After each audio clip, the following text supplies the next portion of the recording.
ओम शांति।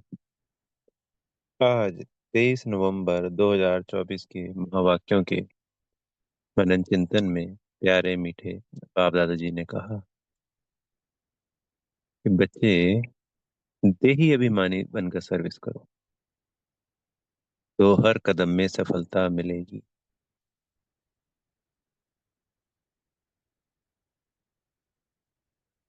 आत्म अभिमानी होना यानी सर्व विकारों से दूर रहना, स्वतः ही अपेय। जो भी विकार है वो शरीर के द्वारा है, देह भान के द्वारा है। उसका मूल कारण है देह भान।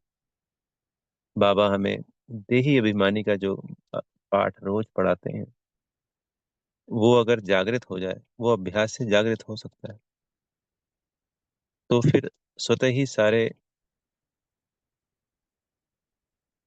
विकार समाप्त हो जाते हैं। फिर आत्मा शक्तिशाली बन जाती है। तो शक्तिशाली जितनी आत्मा होती है, उसकी सफलता का परसेंटेज उतना ही ज्यादा होता है।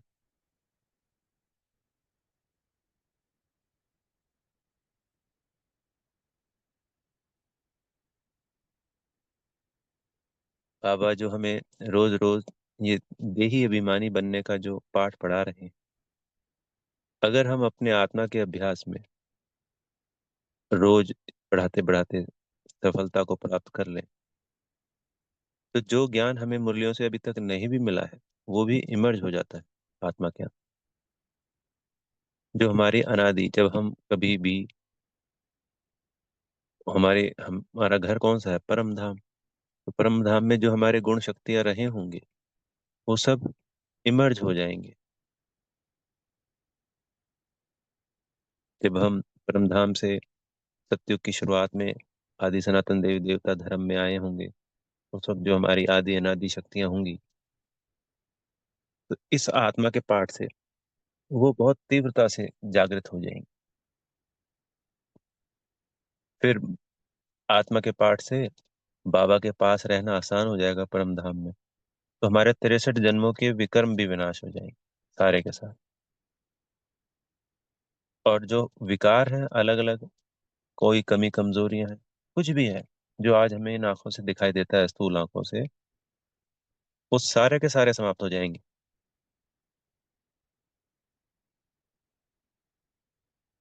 तो जो बाबा कहता है हम कल्प कल्प के विजयी रतन, सदा सफलता मूर्त, सदा हर चीज में बाबा कहता है सदा, सदा उमंग उत्साह में, खुशी में, सदा संतुष्ट।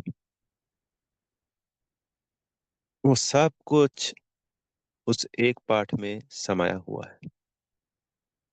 इसलिए आज बाबा ने कहा कि देही अभिमानी बनकर करेंगे तो सफलता मिलती है। फिर कहा बाबा ने, प्रश्न उत्तर में है, किस स्मृति में रहो तो देह अभिमान नहीं आए। तो गॉडली सर्वेंट बनना।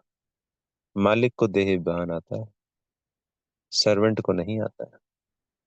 तो हमेशा सुमान भी कर सकते हैं, मैं आत्मा गॉडली सर्वेंट हूँ।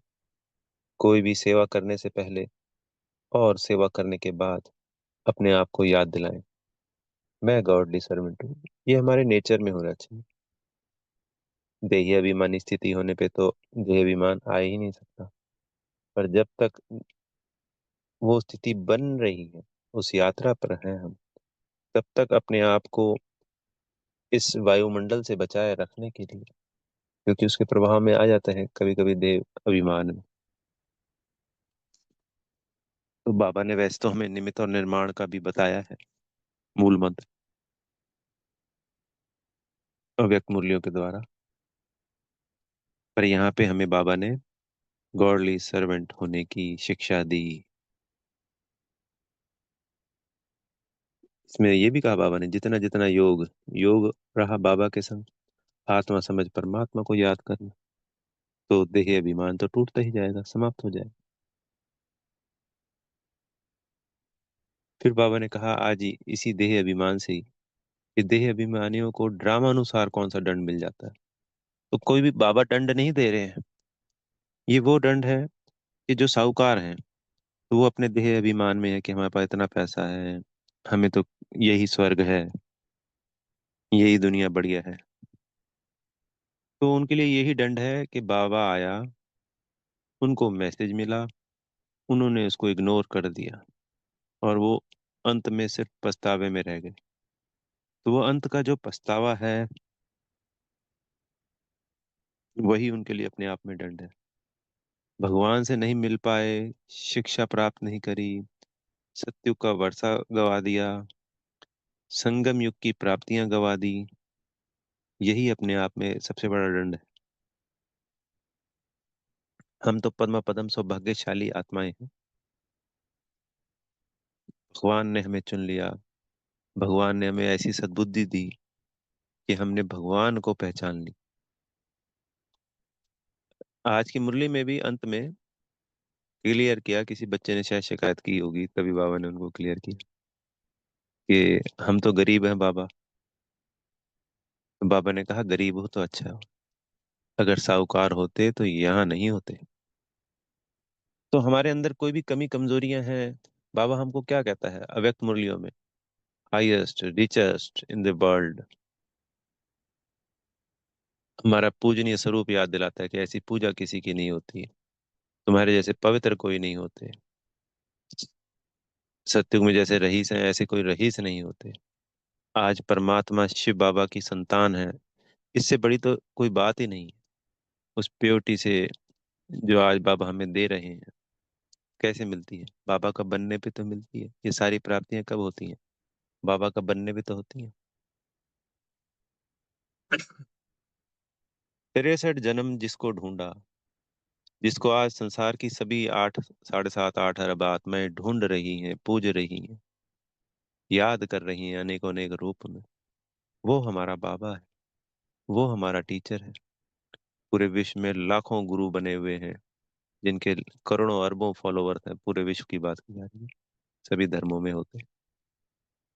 उन सब गुरुओं का भी गुरु हमारा सदगुरु हमें मिल गया। अहो सौभाग्य। तो फिर क्या गरीबी है? गरीब में तो संसार में और भी तो बच्चे हैं, भले जो बाबा के बच्चे नहीं हैं, जो गरीब हैं और नहीं आए ज्ञान में। तो हमसे ज्यादा रईस, खरपति, अरबपति, पद्मा पदमपति 21 जन्मों की प्रारब्ध बन रही है।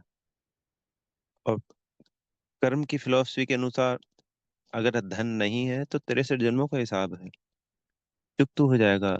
जब आत्मा समझ प्योर बनती जाती है, तो आज के इस समय में भी, पुरुषोत्तम संगम युग पे भी, क्योंकि विक्रम जल्दी चुकत हो जाएंगे आत्मा का अभ्यास करने से, तो फिर धन भी आएगा। और जैसे जैसे प्योरिटी बढ़ती जाती है, तो प्योरिटी उस धन को बढ़ाती है।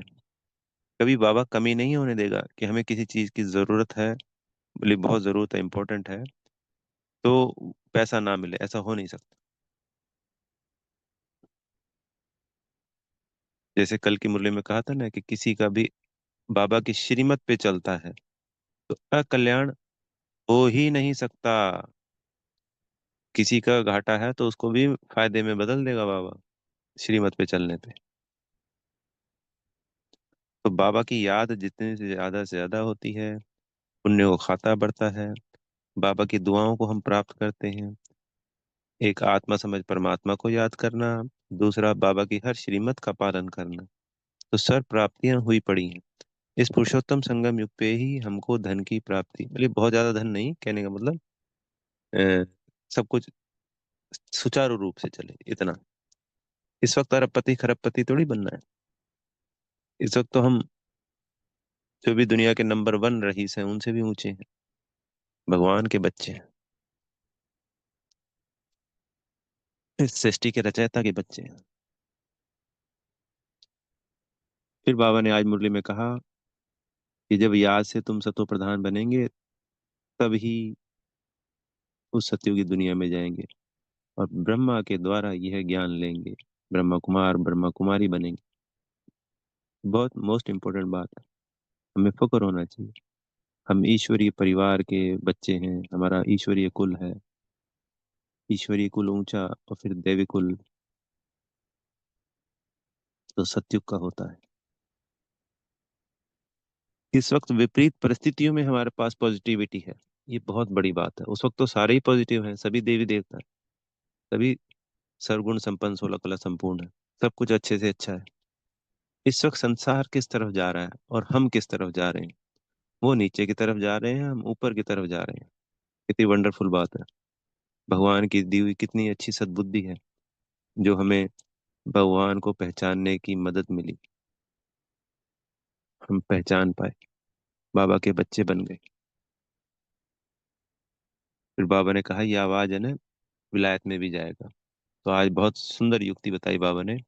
और ये देखिए, 65 के आसपास की मुरलियां हैं, 1965 की, और वो आज बात सिद्ध होती जा रही है कि गवर्नमेंट हाउस में ये प्रदर्शनियां लगी हों और वहां पे अनेकों अनेक लोग आते रहेंगे, तो वहां पे उनको ये ज्ञान मिलता रहेगा। तो परमानेंट ही प्रदर्शनियां, बाबा ने ये युक्ति सजाई कि वो लगी रहे। जैसे उनका कोई प्रोग्राम हर वक्त तो होता नहीं है, तो जब भी प्रोग्राम होगा तो हमारा बीके जाएगा और उनको समझाने देगा, तो उससे विश्व का कल्याण होगा और ये मैसेज बहुतों तक पहुंचेगा।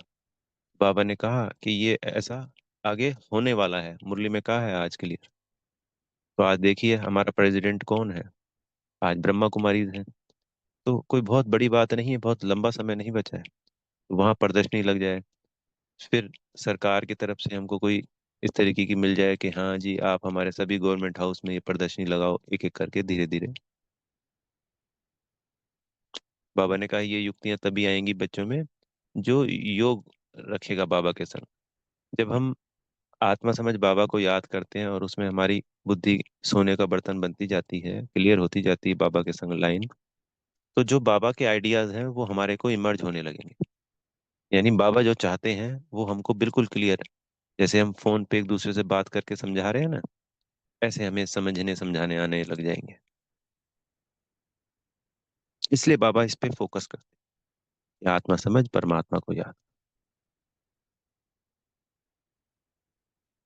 तो अब वो कोई बहुत ज्यादा लंबा समय नहीं बचा है, ये सब कुछ होने वाला है। जैसे अनेकों मुरलियों में, साकार मुरली में और अव्यक्त मुरलियों में हिंट आते हैं कि बाबा दोबारा आएंगे आएंगे, क्योंकि बिना बाबा आए तो ये कार्य पूरा हो नहीं सकता। बाबा ने इस मुख के द्वारा भी अनेकों बार कहा है कि हमारे ब्राह्मण कुल के ही 33 करोड़ बच्चे आने हैं। लगभग 89 ईयर हो चुके हैं, इस शिवरात्रि को 89 ईयर हो जाएंगे, और अभी 33 लाख बच्चे भी पूरे होंगे। लेकिन हमें नहीं पता गिनती कितनी है बच्चे में। पर अगर 33 लाख भी हम मान लेते हैं तो ये 1% हुआ 33 करोड़ का। तो इतना जो 10% समय बचा है संगम युग का, 90% समय समाप्त हो रहा है,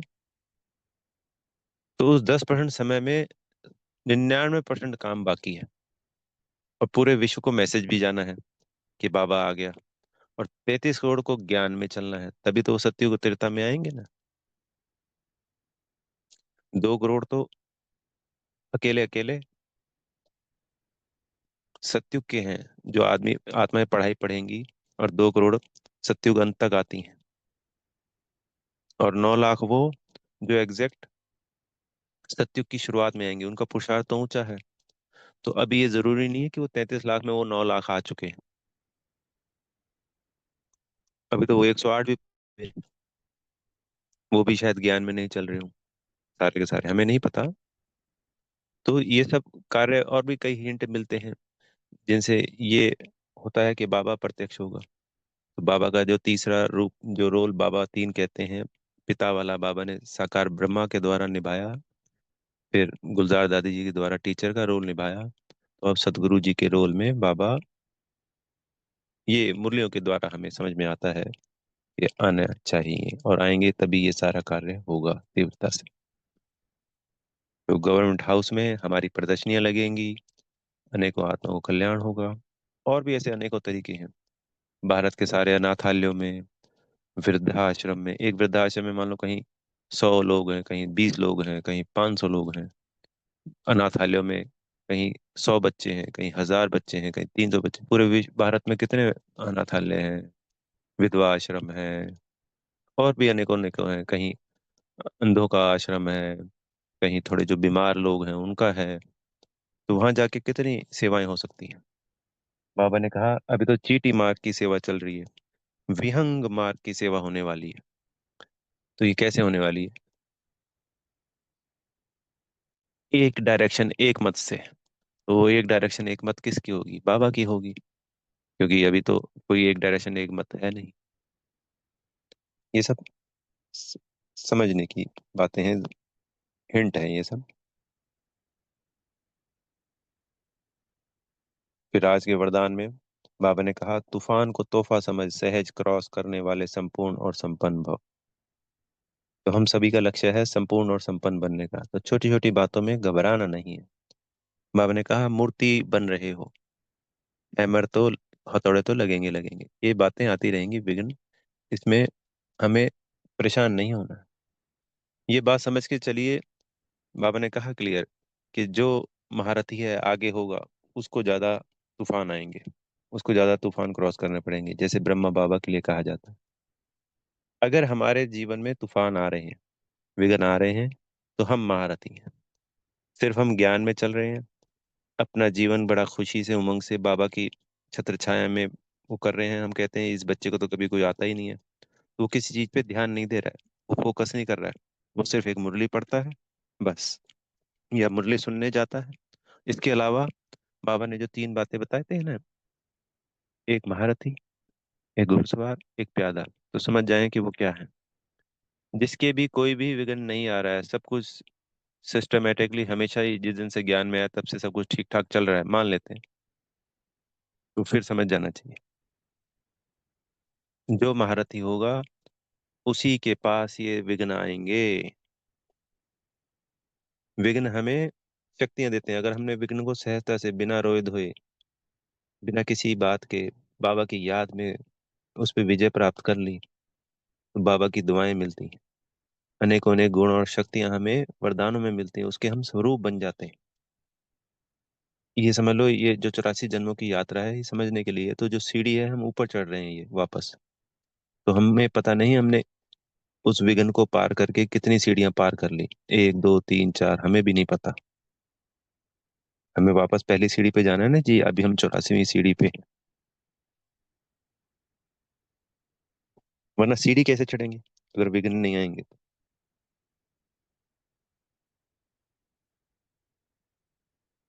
तो ये हमें अनुभवी बनाते हैं, हमें शक्तिशाली बनाते हैं, हमारे दुआओं का खाता बढ़ता है, हमारी यात्रा में हमें आगे बढ़ा रहे हैं। बिना विघ्न आए हम आगे बढ़ ही नहीं सकते हैं, नामुमकिन।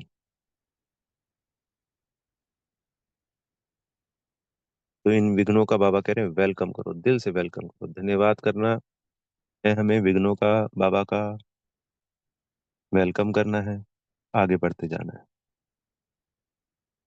और अलबेलेपन को समाप्त करने के लिए स्वयं, ये स्लोगन में है, स्वयं चिंतन में रहते हुए स्वयं की चेकिंग करनी है। तो स्वयं चिंतन, आत्मिक स्थिति में स्थित होकर स्वयं की चेकिंग करना है और उन चीजों को बदलना है। अच्छा, ओम शांति। बेहद का धन्यवाद प्यारे मीठे बाप दादा जी का, आप सभी आत्मा भाइयों का दिल से बेहद की शुभकामनाएं। सदा विघ्नों पर जीत पाने वाले महारथी आत्माएं, सदा महारथी। बेहद की शुभकामनाएं, बेहद का धन्यवाद। ओम शांति।